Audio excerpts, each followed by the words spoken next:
Good morning, and we are live. This is Coffee with Rich here on the American Warrior Society's Facebook page. And just in a moment, I'm going to introduce my guest, Captain Dave Frazier, a good friend of mine, to tell us a little bit about himself. But before I do that, we got to get some house cleaning out of the way. My name is Rich Brown. I'm the co-host, co-founder of the American Warrior Society and the American Warrior Show, America's #1 self-defense podcast. If you want to find out my bio, check out AmericanWarriorSociety.com. It's in the links below. Retired Marine Corps officer, former police officer, and now I am the host of this amazing Friday morning show, Coffee with Rich. If you want to check out some swag and support the show, you can do that below.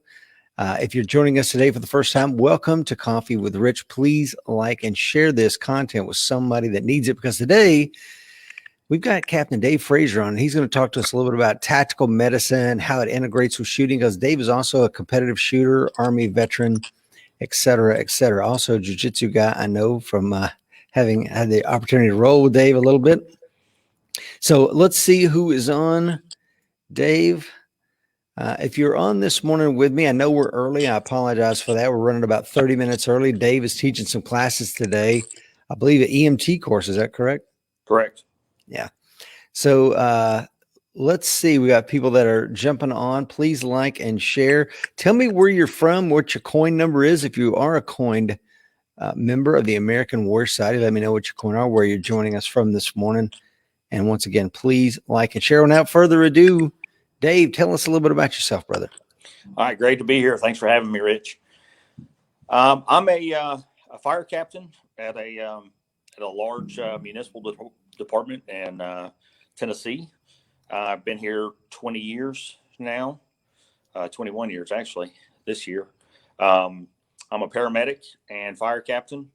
I was in the Army for 8 years. Spent a little time with the 11th Cav in Germany and the 82nd at Fort Bragg. Done a few other jobs, but those are kind of the main ones. I live in Maryville, Tennessee now with my wife and 3 lovely daughters that are all 18 months old because we had triplets. So it's an exciting life. Yeah, it is. And what was your job in the Army, Dave?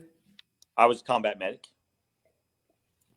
So you've been in trauma medicine, if you will, for your whole adult life, I guess, right? Since 1990.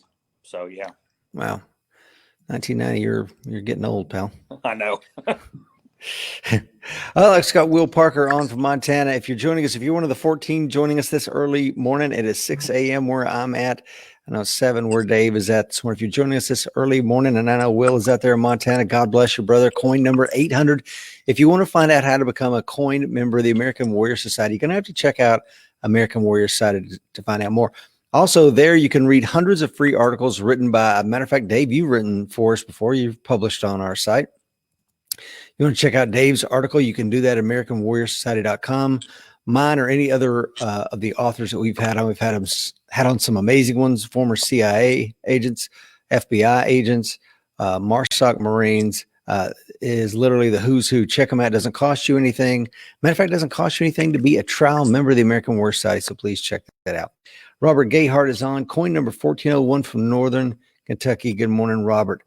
My brother Jeffrey Brown is on this morning, and I know he's on because he's actually here visiting us in Tennessee, so that's pretty awesome. Dave, I got some when did you get into competitive shooting, brother? So it was probably early 2014. Mm-hmm. My parents, my dad got sick in 2009, passed away in 2010. And my mom passed away 3 years later in 2013. And my brother went to Rogers Shooting School in Northern Georgia. And at the school, they said, if you want to keep up your concealed carry skills, you should think about shooting IDPA or USPSA. And he shot a match and called me. He said, you got to come down here and do this with me. This is a blast. And so I shot my first match with him, came in last place. I was shooting a semi-automatic that was malfunction in every round. And so I was basically shooting a single shot, but just absolutely had a blast. I live close to Oak Ridge, Tennessee, which is where one of the largest monthly matches in the country is. They, average over 100 shooters for a monthly match, and started going out there and just got the bug and stayed with it, and got my safety officer, got my chief safety officer, made master in CDP and custom defensive pistol in 2017. And so now I'm master class in 4 different divisions, and I've worked nationals as a chief safety officer running a bay. So I get to run the likes of Mike Seeklander and Ashley Ruark and Brandy Rogers and Rob Leatham. So getting an opportunity to run those guys has been eye-opening. I've learned a lot being an SO, and certainly a privilege to be trusted with, running the national championship. So. Yeah, absolutely. I hate to do this. I want to back up because I'm looking at my notes here. I wanted to dig in real quick if we could. I think there's more to unpack with the competitive shooting. Obviously, I want to come back to that. But before I do that, I want to ask you, why did you become, a combat medic and later an EMT and fireman? I mean, what led you down that path? So interestingly, I was never that kid that always wanted to be a firefighter, or I never really thought about it that much. I went in the Army and they were looking for medics. My ASVAB scores were really good, and they said, hey, you should do this. And I said, well, I could probably get a job after the military. Medicine's always a pretty steady job. So I did that, got out in 97, worked at UPS, worked at the post office, went to college. I hated working at the post office so much that I looked in the paper and saw an ad for a fire department job and applied, never really thinking about doing it, and got hired.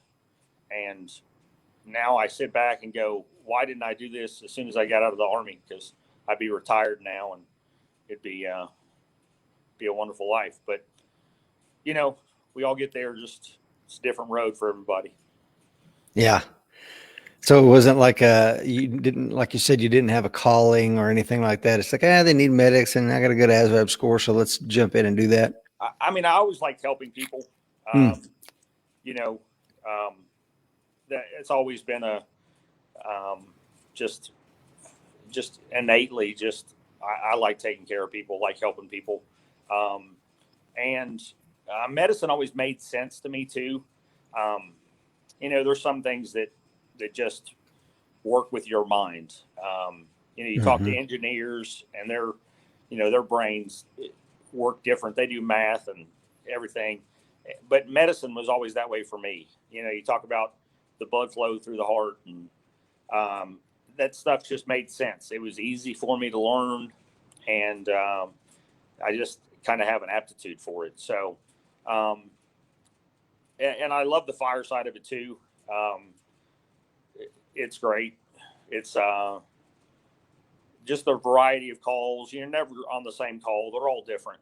And that works good with my brain because I've got ADD. So doing the same thing all the time is just it's not going to satisfy me probably, but every call is different. And, you get to be there for people at their worst day and try to make it a little better.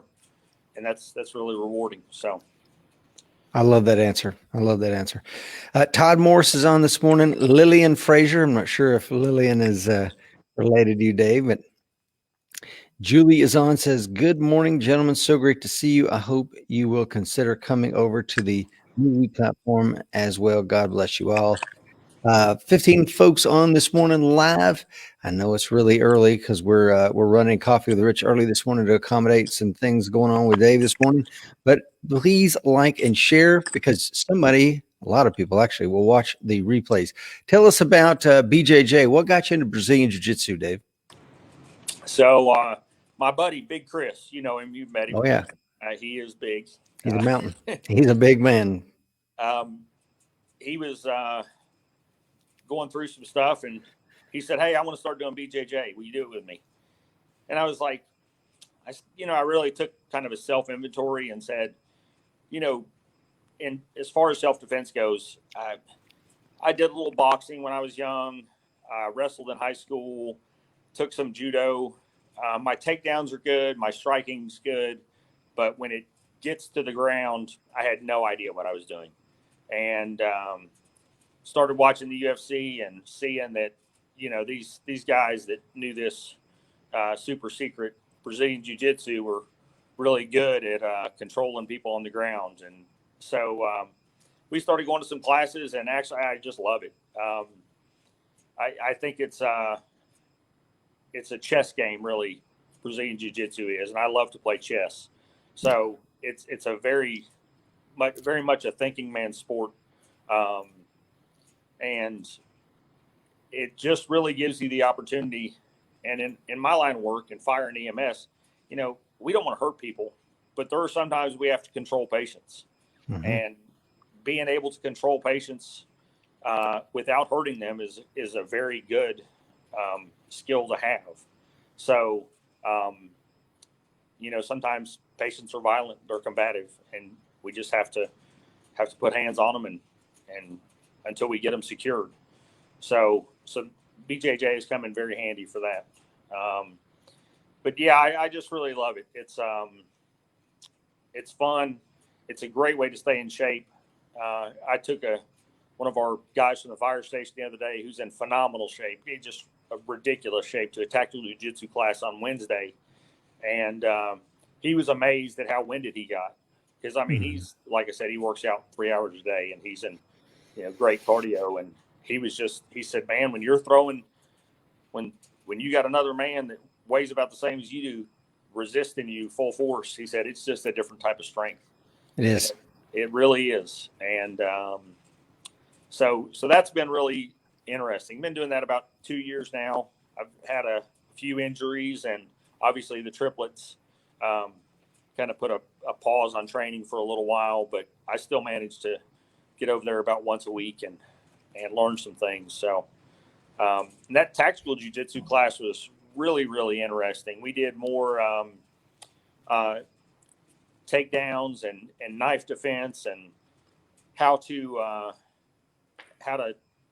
take a subject down and handcuff them should need be. It's more geared toward law enforcement officers, but it was very interesting.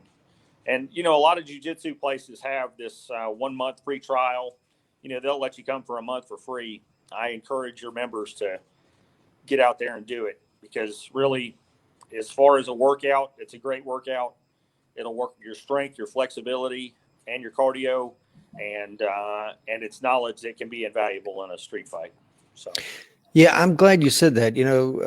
To your point, Dave, about I hope some of the viewers, listeners, and members will get involved in that. One of the things I'm most pleased with on our 5 or 6 year journey with the American Warrior Show, American Warrior Society, is that we have led a lot of people to jiu-jitsu and competitive shooting.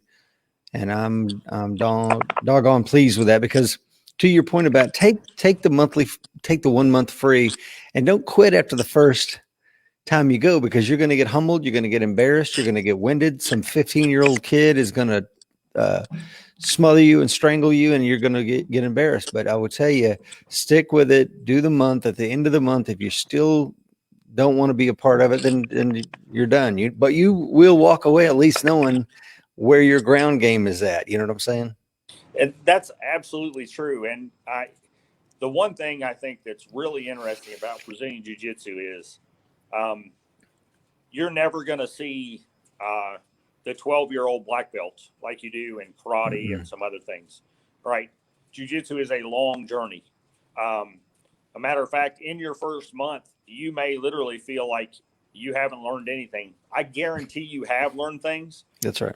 But it is it's a slow grind, and you kind of have to give it a little time. So, but a month is definitely going to let you see where your ground game is, and and probably that it needs a lot of work. Yeah, Be honest. I'm sure that's what it's going to show. Thank you to the 14 folks that are watching us live this morning, bright and early, 6:16 Central Standard Time. Thank you to everyone that will watch the replay today. We're talking to Captain Dave Frazier, a fire captain with a large municipality. Am I saying that right? In East Tennessee. So thank you, Dave, for coming on this morning. Dallas is on. Says, good morning, guys, from Bell Buckle, Tennessee, AWS coin number 1,885. Good morning, Dallas. Yasir, I hope I'm pronouncing your name right, sir. He says, is that Brock Lesnar? Please hit that share button. We're just getting started with Captain Dave Frazier. Got a lot more to go, and we're finally going to dip our toe into this tactical medicine arena. Dave, what is the current state of tactical medicine, sir? So, if you look at the history of EMS, we've always made really great strides after wars. After Korea, they made a lot of advancements. Vietnam made huge advancements toward EMS and tactical medicine. And the wars in Afghanistan and Iraq have been no different. I mean, we've just made a lot of really great strides in treating trauma, gunshot wounds, and really just all types of trauma. And folks have gotten more progressive in letting EMS do some more things. I would say just 5 years ago, if we had a cardiac arrest, we were doing CPR the best we could, trying to get those people to the hospital. That's no longer the case. We actually work patients where we find them for 20 minutes because you're getting the exact same, if not better, care from the ambulance crew and the fire department that shows up than you are at an ER. So we have on every fire engine, we have a Lucas automated CPR device that actually pumps for us, does CPR for us. And our survival rates, or our they call them ROSC rates, return of spontaneous circulation, have increased dramatically since we put those devices on the fire engines. They do really high quality CPR, sustained CPR at the right rate, the right depth. Everything's perfect on them. And they have really increased our CPR survival rates. So little things like that the ordinary person doesn't think of, like, well, if I have a cardiac arrest, take me to the hospital as fast as you can. Well, that may not be the best method to survival. And also, the cath labs now are taking people straight. We're taking them straight from the ambulance to the cath lab. They're not stopping at the ER anymore. Really? Wow. We're doing 12 lead EKGs, identifying ST elevation, myocardial infarctions, which is typically what heart attacks are. And those patients are going straight to the cath lab. So there's less time that they're suffering, their hearts are without oxygen, and that's saving time and muscle and hopefully better outcomes in the long term, where people don't have congestive heart failure and other things, cardiomyopathy, because part of their heart muscle died because they had an extended visit in the ER when they were having a heart attack. So, yeah. So go ahead. I was going to say, one of the things that I see from the outside looking in, I was an EMT back in 1997 in Tennessee, and as part of a police officer and an EMT guy.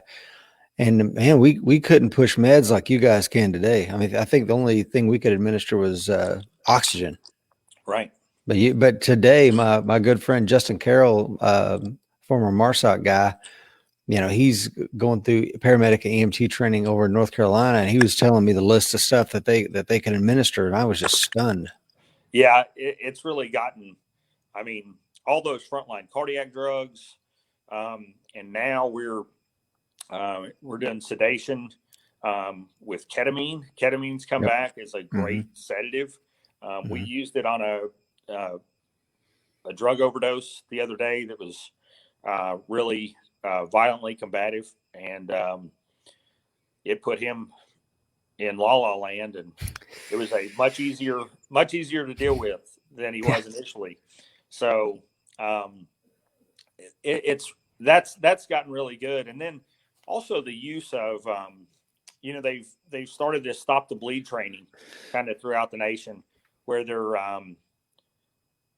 they're treating and teaching people to use tourniquets and pressure dressings and other things to stop these bleeds in trauma. And even in the field, I'm starting to see a difference. It used to be we'd come up on a car wreck or a motorcycle accident where somebody needed a tourniquet, and they'd be laying in the road bleeding out with 10 bystanders sitting there. Yeah. And now that's rare.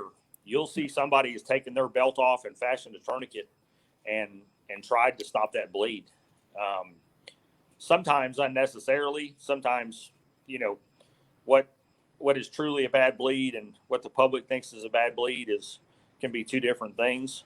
But the good thing is that microsurgery and vascular surgery's got so good that the damage we used to worry about with tourniquets, causing damage to vessels and stuff, it can be fixed now. So we really don't worry about that.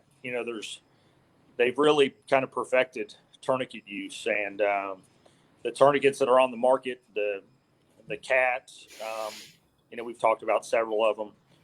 There's a ton of different tourniquets you can buy and carry, and that's a good thing. I would definitely, if you don't carry one on your person, leave one in your vehicle.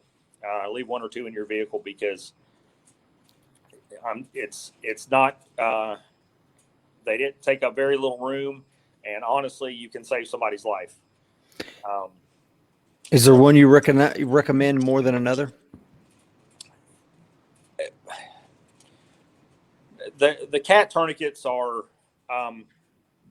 pretty good. The only problem with the CAT tourniquets are if it's a child or an elderly woman. Sometimes the CAT tourniquets don't have enough adjustment to actually stop the flow of blood.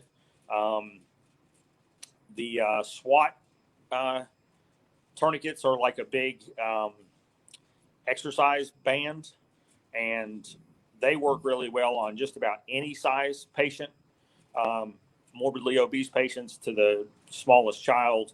Those CAT tourniquets work, or the SWAT tourniquets work really well. We put a lot of those SWAT tourniquets in our mass shooter bags for in case we go to schools. If schools have a mass shooting, we have a lot of those SWAT tourniquets in there just for kids, because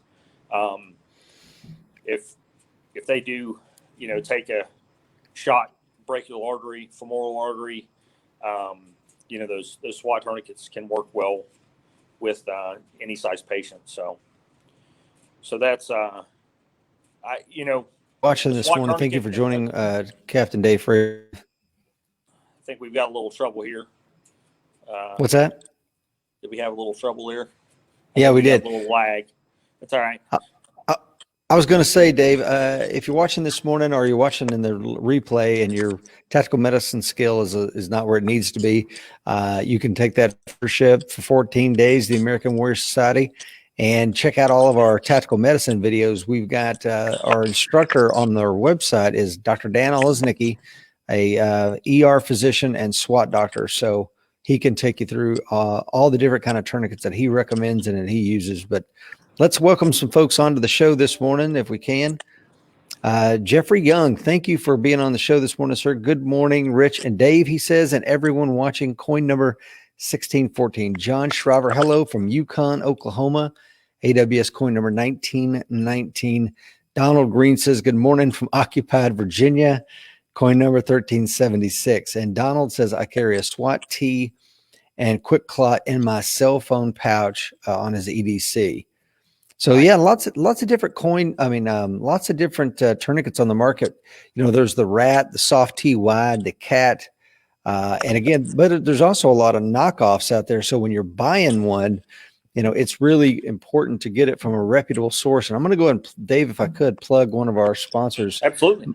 Mountain Man Medical. Mountain Man Medical. If you go on AmericanWarriorsShow.com, on the right-hand side, you'll see all of our sponsor links. There's one for Mountain Man Medical. If you click that link, there's a discount code. They've already got discounted prices. Everything on the site is legit. Good folks over there at Mountain Man Medical. Check them out and get a hefty discount for being a viewer. So real quick, Dave, before we go much further, thank you to everyone watching this morning. Please like and share. Paul is on, says, good morning from Niagara Falls, New York. Good morning, Paul. So we were talking about tourniquets and how a lot of people are at least attempting that. Is that something that you need an extensive amount of training on? Do you think the layperson is competent and confident enough to actually do that if they just carried one with them? What do you think, Dave? Very minimal training. I mean, I can teach you in probably 3 minutes how to effectively put a tourniquet on and, Stop the Bleed has a website that you can go to and look at their videos on training. And that's what I think is still lost on a lot of the public is how essential it is to stop that bleed and really why that is. And, the blood carries the oxygen. Without the oxygen, we're dead. Right. So, if a patient's pumping a lot of blood out of their femoral artery onto the street, the first thing we got to do is stop that bleeding, control that bleeding. Because if we do other things for a minute, again, there's another quart of blood that's on the street and not in their body carrying oxygen that they need to their vital organs. So when they lose too much blood, we end up seeing multiple organ system failure where, the organs in the body just didn't get enough oxygen during that time, and those organs end up dying. And as a result, the patient ends up dying some 10 days later. So, early intervention to stop the bleeding is really crucial. So if you ever come across a situation like that, stop that bleeding and then worry about the other stuff. If they're bleeding, their heart's beating. So let's stop that bleeding and then worry about the other stuff. Yeah, I think when I joined the Marine Corps back in 1989, they used to teach I think the ABC, airway, bleeding, and whatever. And now we kind of look at it the other way. There's no need in opening an airway if the guy's bleeding out on the ground. And there's a YouTube video you can find, one that I've shown before when I've taught a little tourniquet class or two, where there's an Iranian bank robber, Dave. I don't know if you've seen this, and the people on the street kind of surround him, and they're telling the police officer he's in the median of a traffic circle.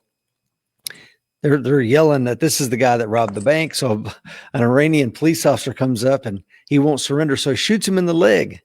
The old Joe Biden, Uncle Joe idea, shoot him in the leg.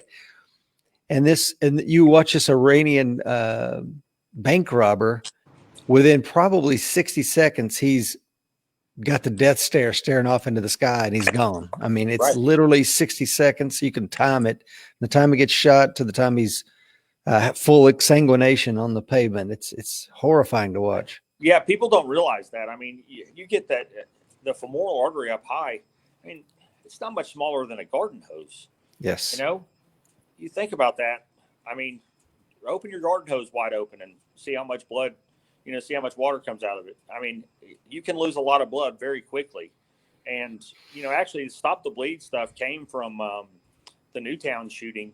An ER doc kept seeing kids come in that would have survived if they'd had tourniquets put on, with gunshot wounds to the extremity that just bled out. And that's why he started the Stop the Bleed movement, was like, look, if we just get some tourniquets on these kids, we could have saved a lot of them. So that's really where that movement came from. And it's a terrible tragedy. But it's something the public can learn from and hopefully, prevent those things from happening. But I see a lot more willingness, despite the way our country is right now. I see a lot more willingness for people to stop and help. and they're more hands-on than they used to be. We didn't used to see just ordinary folks. They were like, yeah, I'm not going to help. I don't know exactly what to do. We're seeing less of that. I think we're seeing people that are actually jump in and say, hey, I'm gonna do something. Mm-hmm. So that's a good thing. That is a great thing. Let's see who we got on this morning with us so far. We've got 20 folks joining us live. Thank you to the 20 folks that are watching live this morning. And thank you to everyone that's going to watch the replay today. Cody Hudson is on, says two of my favorite people. Cody Hudson, of course, is my Brazilian Jiu-Jitsu coach. And I believe Cody's going to be a guest next Friday. So looking forward to that. Cody's a great guy. Y'all gotta watch that one. Cody's good. Yeah. He's as friendly and polite as he is deadly. Tiny is on this morning. Says, good morning from Brunswick, Georgia. It says, when I was a paramedic, the tourniquet was a last resort. Yeah. How times have changed. I remember that. Gilly from the Philippines. Good morning, Gilly. Gilly says, good morning, Rich. Good morning, David. Good morning, everybody. Sorry I could not join you guys. Going to work. Well, Gilly, thank you for stopping by. Everyone, please like and share. I wanted to ask you, what do most people get wrong about tactical medicine? And what do you see? What do most people get wrong? Yeah. I think it's probably they think that the people on the ambulance or on the fire truck are just, ambulance drivers, right? It's like, oh, you're just here to, like in the olden days when it used to be the funeral homes that ran the ambulance, right? They would just, oh, you're just here to load them up and take them to the hospital where they can really get care. We give really high quality care in the field, and that's one of the things that's changing about field medicine is there's some community paramedic programs now where they're sending paramedics into the field for things like respiratory distress. If you're in respiratory distress, you have asthma, it's not responding to your meter dose inhaler, you call 911. Typically, we take you to the hospital. The hospital gives you nebulized albuterol, or we do in the ambulance on the way there, and they discharge you a couple hours later. Again, we have those medicines. We can give you those medicines. We do give you those medicines. So you're seeing now some movement away from taking every patient to the hospital. Like, look, let's sit here. Let's give you nebulized albuterol, and let's see what happens. See if your airway clears up. Now, clearly, if that's a more complicated case where somebody has emphysema with comorbidities, they have congestive heart failure, they may need to go to the hospital for further treatment. But a simple case of an asthma attack, if we can keep those people out of the hospital, it's less burden on the system, less burden on everybody, and less financial cost to the patient. It's just good for everyone if we can keep some of those patients out of the ER. So that's a process that's kind of evolving right now, really determining where that community paramedic role is and when it can be used and how it can best be used. That's been a fairly, literally probably within the last 2 years of something that's been developing. So, I'd say it's just the level of expertise and training that you get when you have a paramedic on the scene. It's that's a pretty big, that's a lot of training to have there. And there's some great paramedics out there that I go on. There's a Master Your Medics Facebook page, and I'm amazed at some of the answers that people give, that other paramedics give. I'm like, are you a physician or are you a paramedic? It's just a ridiculous amount of knowledge. So there's some great medics out there, and so don't underestimate the people that are there to take care of you. No, I totally agree with that. Gerald is on this morning. Good morning, Gerald. Coin number 952 from Oregon. Gerald says started early. Yes, I'm afraid we did, Gerald. I know it's really early out there on the West Coast. But Dave is teaching, I believe, an EMT class today. We want to be respectful of his time and so that his students can get him. So we had to start a little early.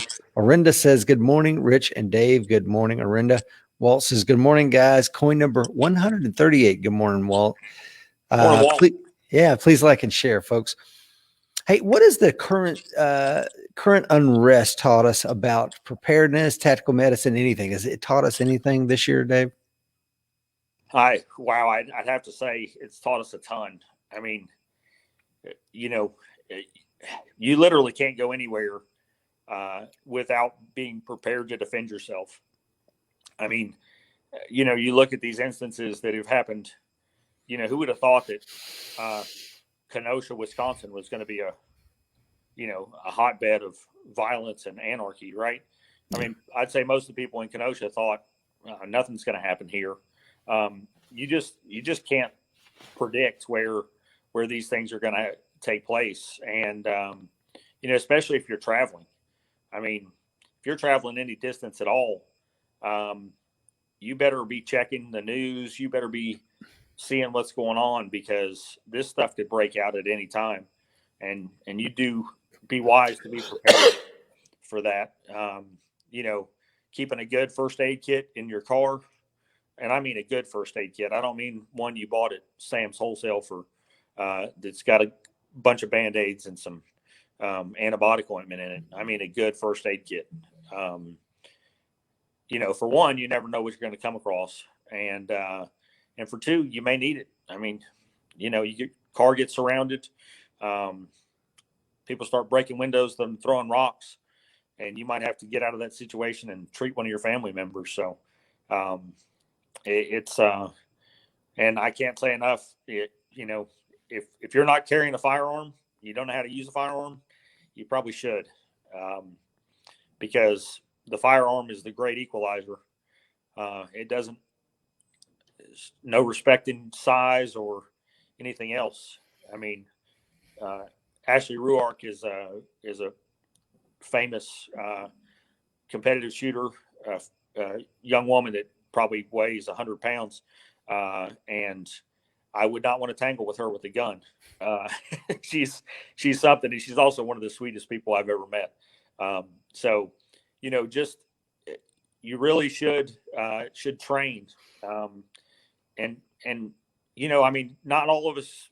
Some of us are older, and maybe we can't do jujitsu. Maybe we're confined to a wheelchair, but you can still carry a firearm and still learn to use it well, and be prepared if the time comes. So, I think the old Boy Scout motto, just be prepared, because you never know what's going to happen. Yeah, I want to unpack a couple things there and see if you would agree with something here.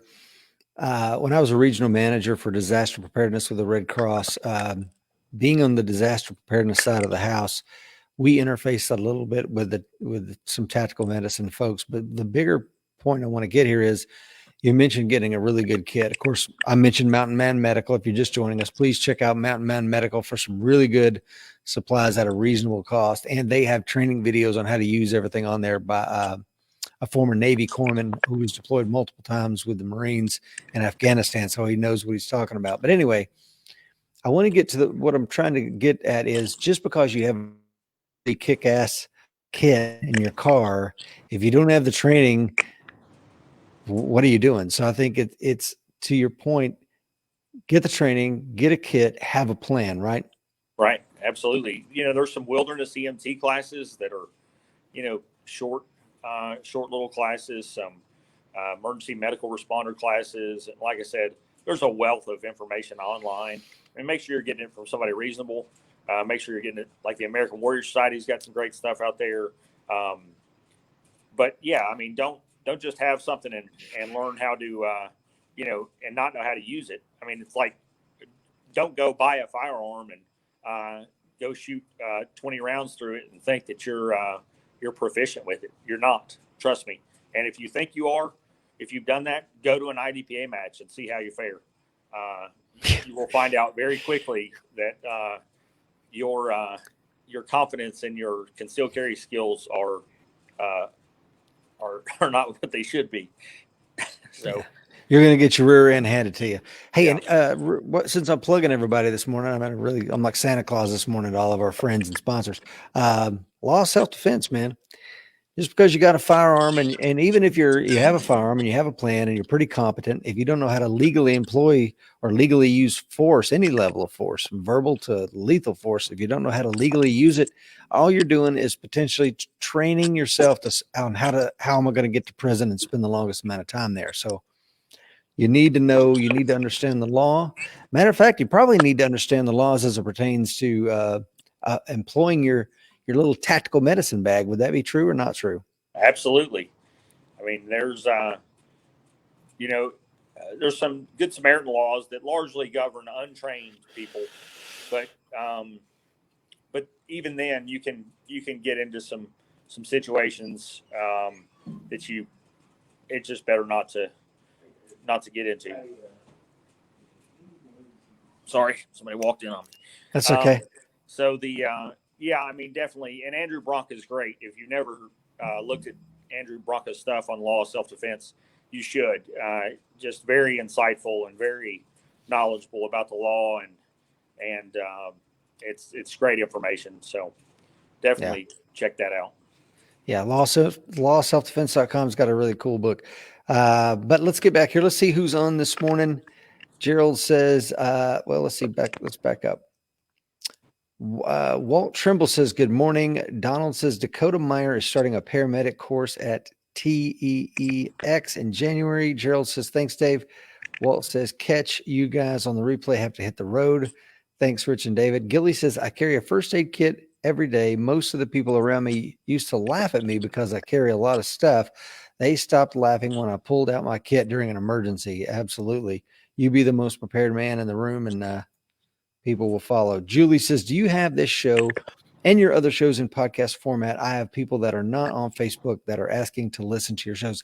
I don't believe you have to be on Facebook to watch these shows. Just go to the video section and we've got a year's worth of content. But we do have the AmericanWarriorShow.com, 234 episodes as of last night. And those are in podcast format. You can find them on iTunes or anywhere you get your podcast. Gerald has given you the link to Mountain Man Medical if you're interested in that. Gilly says, and yes, a firearm is a great equalizer. I wish some people would just open their minds about carrying that. Gilly says, if you can't handle the responsibility about carrying, better not get into it. I agree with Dave on that one. Okay, let's move on to the next question I wanted to get to this morning while we have your time, because I know you have to jump off here in a little bit, Dave. In the current divisive climate, there seems to be a misunderstanding in America. In your mind, what is that misunderstanding and what might be driving it? I just we've become so polarized, and I really think social media has driven most of that. I mean, I think, and the media, it seems like there are no journalists anymore. I mean, I think all we have is opinion people. Um, People watch The View for news, and all they get is, if you voted for Trump, you're a racist, or if you voted for Biden, you're an idiot, um, I've got people from all political spectrums that are friends, you know, and really all religions. It's funny. When I was in Kuwait um, in '91, I developed a friendship with a man we had to escort around the base. Who they the trash guys. We had to escort them around our base, and I developed this friendship with this guy, and he was a Muslim. I'm a Christian, but he was very respectful, and all this guy wanted was to earn a decent living and take care of his family and raise his kids and see his grandkids, and that's all he wanted, and that's all most of us want, right? We want to be left alone. We want to make a decent living. We want to enjoy our family, and hopefully live a long life, retirement, and grandkids, and just that's what we want to do. So I think we just focus way too much on our differences instead of what we have in common, and we'd be all better off, I think, if we just focused on the things we have in common, and the common good. And and I mean, clearly, their difference of opinion on what the common good is, and that's one of the problems that's led to that division. I think is that we have very different opinions, very different worldviews about what the common good is. But I think focusing on each other and I mean, how hard is it? I mean, my grandmother used to say, if you don't have anything nice to say, don't say it. Yeah, some of that old wisdom is just as true today, and really, I since having kids, I've kind of looked at things different. It's like, well, would I want somebody saying that to my kid, or would I want my kid to see me saying that to somebody else? And if you don't, if you'd be embarrassed for your kids to read that, then don't post it. Right. Don't say it. I mean, it's not, it's really not that hard to be kind, and it goes a long way. I can. There's so many situations in the fire department that I've, just a smile and a kind voice and getting down on a patient's level, kneeling in front of them and, kind of talking to them on their level instead of talking down to them, has completely changed somebody's attitude. Yeah. Somebody that's combative and desperate need of medical attention, but won't consent to medical attention, just kneeling down and, patting their hand and saying, hey, we're here to help. We care about you. These people here with you care about you, and we just want what's best for you. And all of a sudden, just a smile can just change that outcome. And instead of arguing and yelling and screaming, and I think hopefully things will get better. I doubt they will. I think we're just headed toward more partisanship and more division. But that still doesn't mean that we shouldn't be the best people we can be, despite what everybody else is doing. We should still be the honorable ones. We should still hold the high ground and try to be the best people we can be. Yeah. Yeah. Well said. One of the things you said at the beginning, Dave, was, especially for you guys, when you go out as a fire captain, you're seeing these people on their worst day. They're home and all their things are going up in flames. Or let's say they're having a medical emergency. You're seeing them at probably their worst time. So I think it's so amazing to hear you say that, especially as a Christian man, that you're smiling at them, letting them know, hey, it's okay. We care about you. We're going to get you taken care of. I love that approach. And that's why I wanted to have you on the show, Dave, because that's exactly what we need to spread more of that. I love that. You never know. I mean, even in house fires, if I go into a house fire and I see a photo album that's not burnt up, it's okay. It's not really damaged at this point. I will grab that photo album and I will take it out to those residents. Yes. Because you never know. I mean, a lot of those pictures were taken before their digital phones. They don't have copies of them.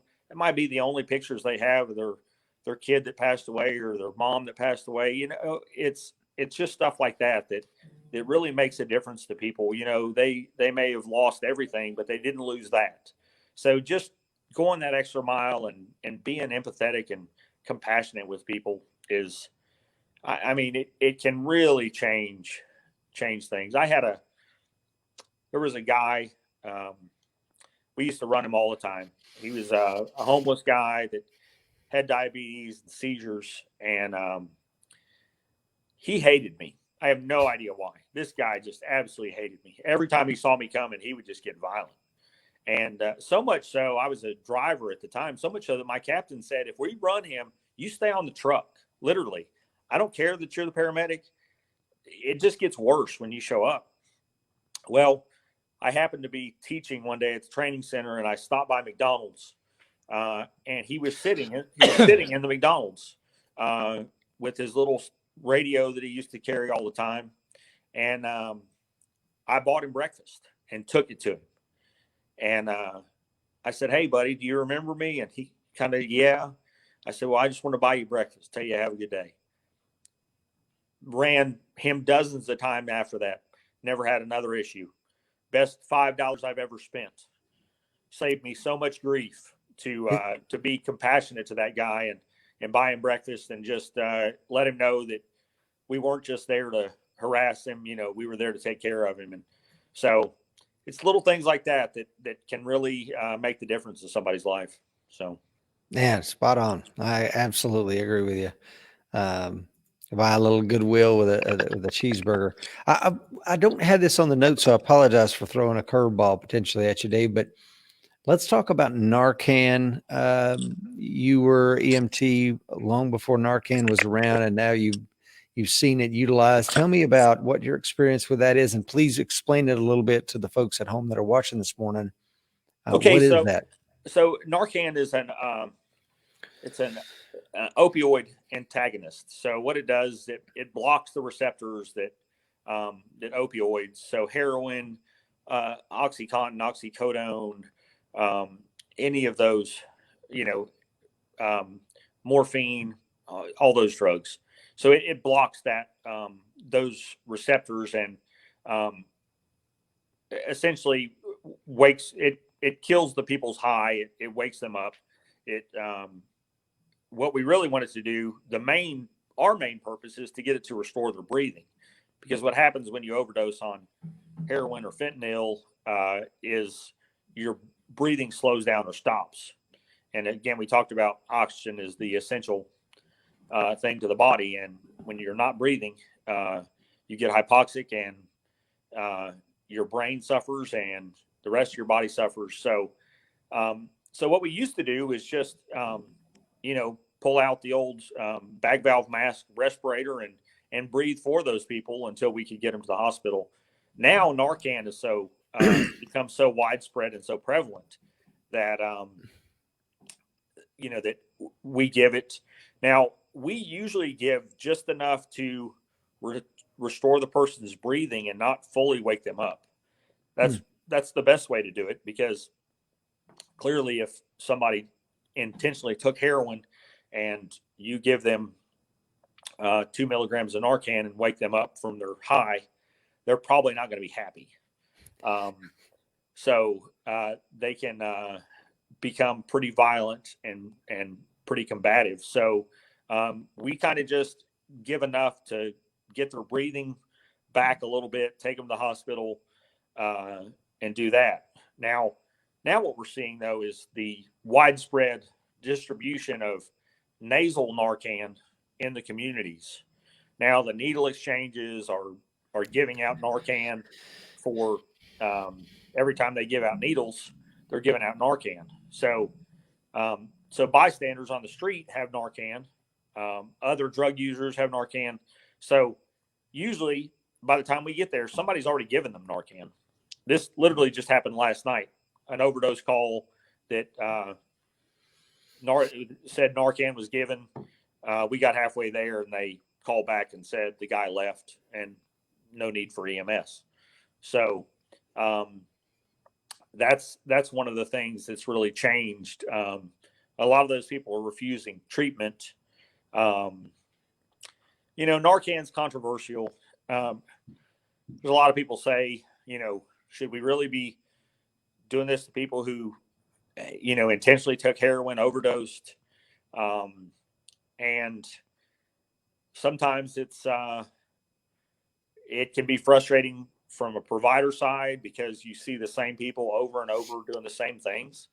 But I know there's a pastor of a large church in Knoxville that he overdosed his 7th time and woke up in the hospital and got saved and become a pastor of one of the largest churches in the Southeast. So you never know when that one, maybe that one overdose is enough. You wake them up from it and they say it's time to get right. And so maybe you do change somebody's life, but it's frustrating from a provider standpoint, because a lot of times it's just you see the same people and you don't see any change. But Narcan is a tremendously effective drug. I mean, we've really reversed a lot of the deaths that we see from heroin overdose with Narcan, and that's a good thing. I mean, premature deaths are are not good for anybody. And like I said, if it gives that person, yes, it does give them another day to have another overdose, but it also gives them another day to get straight. So it's kind of a two-edged sword. Yeah, to your point, it's like I know you see the frequent flyers, a lot, Dave, but think about it. You've seen people like, I remember there was this one person 4 years ago. I never saw him again. And that guy might be living a productive, happy life now because of that save. So Gerald says, in a crisis, we're all humans and need caring people like you. Thank you. Gilly says, compassion is the ultimate winner. Julie says, Narcan use is getting stronger as the street drugs are getting stronger. We need to do more with the war on drugs. Boy, that's one to unpack. Probably need to have someone that can really address that because that's an interesting point you make. Gerald says, doesn't that give the user a sense of a safety net, knowing that there's Narcan on the street? What do you think about that, Dave? Somewhat it does, but it's, in my experience, they don't care. I mean, they're not worried about, they'll shoot heroin in a tent by themselves in the middle of a field with nobody around. They don't care about the safety net. It doesn't. I mean, you do see now, people have started to mix fentanyl in with heroin, and that's caused a real big. We see it a lot. We'll see these big spikes in overdose calls, and it's because there's a bad batch of heroin that's got a bunch of fentanyl in it. And fentanyl's a stronger opiate that really depresses the respiratory drive, and so whenever that stuff, a batch of it comes in, we see a lot of overdoses. When that comes through, you will see them kind of what a designated user, kind of like a designated driver. They'll have somebody that doesn't get high that's got the Narcan there, just in case any of them stop breathing. Now, what happens sometimes is that person says, "Oh, well, I'm going to go ahead and get high too," and so they all wake up and their buddy's dead because nobody was there to give them the Narcan. But like I said, it could be. I mean, maybe some of the users see that as a safety net, but in my experience, the heroin user does not care about the safety net. They don't care about any of it. They just care about that next fix. Yeah, it's unbelievable to me. Folks, we still got a couple more questions and a few more minutes with Dave, so please hit the like and the share button. Tell us where you're from this morning and where you're joining us. And if you're a coin number of the American Warrior Society, please let me know what your coin number is. Dave, I wanted to say one of the things that we've seen kind of happening certainly this year, but over the last couple of years, probably more and more often, is how our first responders, EMTs, firefighters are being targeted during the riots and unrest. Man, where is all this stuff going? That's a good question.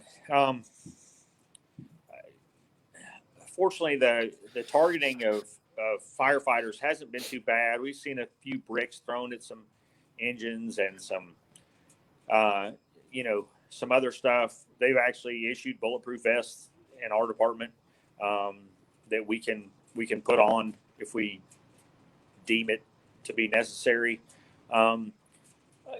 Fortunately, most of the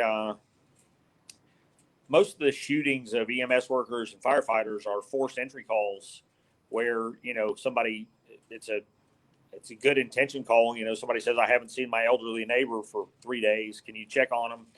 We go to forced entry and the person wakes up and thinks we're breaking in. They shoot through a door and strike somebody. So, the intentional homicide, intentional assault of EMS is still fairly rare, but I think any government body, if they can't lash out at the cops, they're going to lash out at whoever they identify as an authority figure. So it's definitely something to be concerned about.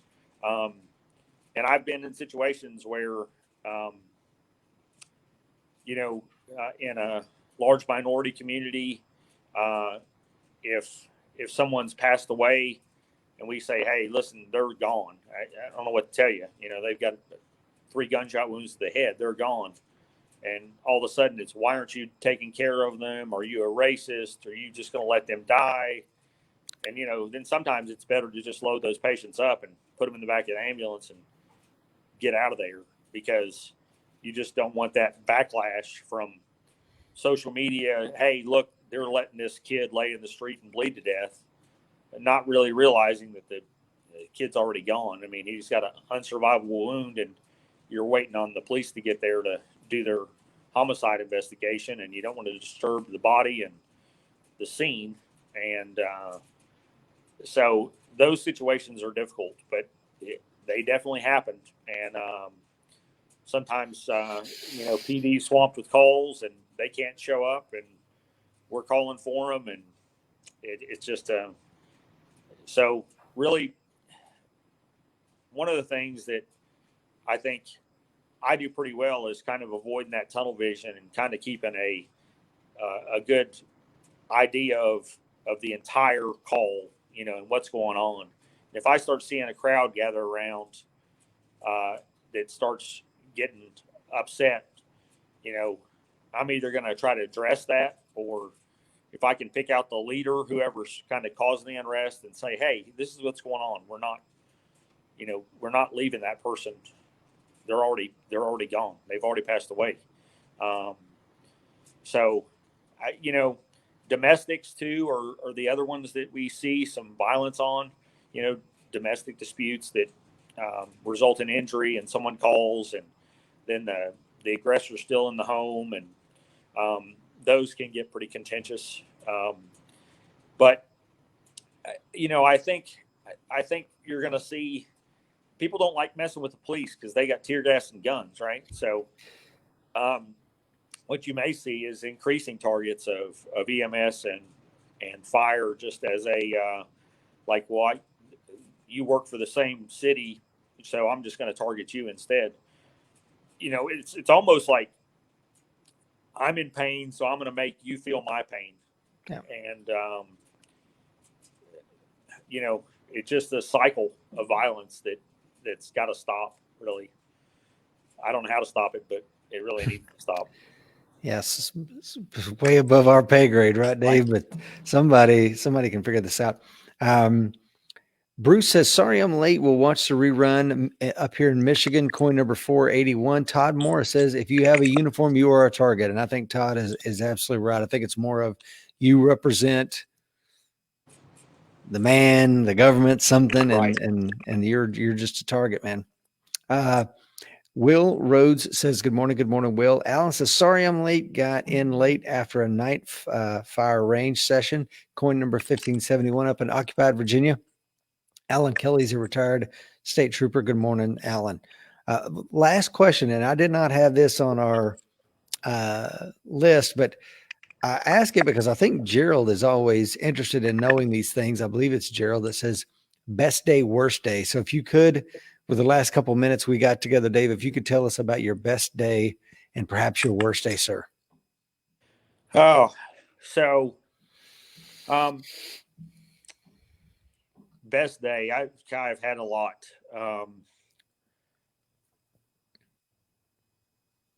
Yeah, that'd be a tough one. Worst day. I'll tell you this, and I say this in full candor. PTSD is a very real problem. Please do not minimize the people that have PTSD or think they're malingering or trying to. It's a very real issue, and responders. I just heard a study that firefighters have a 25 times higher risk of suicide than the general public. Wow. That's a startling number. And a lot of that's PTSD. I've had several friends retire from PTSD, and great men, great godly men, Christians, devout Christians that, and it's odd. It's the calls that you don't necessarily think were that traumatic for me, but they were for them. And this just happened to me the other day. We had a forced entry call for said PD needed us for forced entry. So we got there, they'd already broken the door down, and it was a patient that had had a stroke. And it was clear that this patient had had a stroke and had been laying on the floor for 2 hours and managed to dial 911, but couldn't speak. So they sent PD. And so my dad had had a stroke and had my mom had dementia, and my dad laid there for about 8 hours until my mom figured it out. And so that call really bothered me, right? I mean, and I'm the guy that says calls never bother me, but that call really bothered me because I seeing her laying on the floor, thinking about how she'd been for 2 hours laying there trying to get help, knowing that something was terribly wrong, just reminded me of my dad. And I got upset. And I was able to sit there and kind of let my logic brain take over and think about it and say, my dad had had a colonoscopy the day before. It wouldn't have mattered if we got him to the hospital. They couldn't have given him clot busting drugs because he just had surgery like the day before. So, his stroke was going to be what it was. So, but at the time, now I didn't get upset during the call. I got upset after the call. Yeah.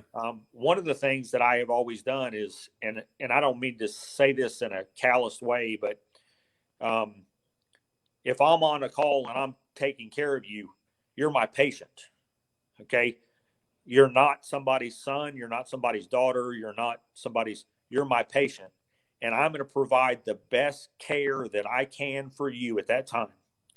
The absolute highest level care that I can at that time, because I'm advocating for my patient. Now, later I can think about, well, I really hope that person made it or this or that. But at the time, I can't be emotionally invested in, I've got to save this woman's son because I won't do my job effectively, right? I have to have some level of emotional detachment to do my job effectively. And in medicine, that's the way it is. I've got to start an IV. It's going to be painful, but you need an IV. That's just the way it is. So I'm going to have to cause some pain to help you. So when you see providers that seem callous or don't think they don't take that stuff with them, because they do. I've had a lot of great days in the fire department. We've saved some people from fires, and we've done some great work. But all in all, and I've run some horrible calls. I had to tell a woman that her 12-year-old child that got up 2 days before Christmas to get a midnight snack choked to death, and that he was gone. Oh, I mean, God. that was a bad day. Oh. That was a bad day. So, it's just those are the kind of things we deal with, and usually we suffer kind of in silence. And I try to make a point with my guys, the guys that are assigned to me, to ask them. My first captain did that. He always, if we ran a bad call, he'd always say, "Are you okay? Do you need to talk about it?" And amazingly, that really helped. And it was good advice then, and I still do it today. I just ask my guys, "Hey, that was kind of tough. You okay?" And just even just saying that to somebody, that, hey, that was a tough call, instead of being the guy that that shouldn't bother you. You're a sissy. You're that. That's the wrong attitude. Just because, like I said, you never know the calls that. I talked to one of my guys that had PTSD and retired, and the call that I mean, it was a bad call, but we saved a woman's life. But it was a bad call, and I would have never thought that call bothered him. Never. But it was one of the worst calls for him. And so, just taking care of each other is really important. If you have friends that are soldiers that are returning from deployment. Just having somebody available to talk to them sometimes is all they need. I mean, somebody they can confide in. I've had a friend call me at 3 a.m. with a gun in his mouth. So I mean, it's real. Just take care of each other, and then PTSD isn't just for firefighters and EMS workers and police, right? I mean, Yeah. if you go through any traumatic situation, right? You're driving down the road and see this bad wreck, and it's a fatality. I mean, you could easily develop PTSD from that. So if you start seeing changes in your behavior, you experience some traumatic situation and you start seeing changes in your behavior, you and your wife start fighting a lot, things like that. It may be time to get some help and just try to stop that before it really gets worse. So, that's probably not where we wanted to go with that, but that's probably some good things for people to know. So, did Rich freeze up on me? Yeah, there we go. Okay.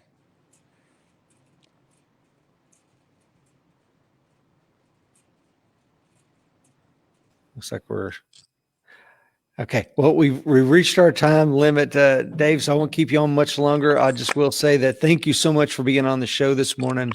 Amazing show. You're an amazing guy. And Dallas says, God bless people like David. Thank you, sir, for your service. And I echo Dallas's comments this morning. Thank you for having me. It was really a pleasure and an honor. And thank you to everybody that watched and all the AWS members. The fight's coming. Be ready. Amen. That's a great place to leave it right there. You heard it, folks. The fight is coming. Be ready. God bless.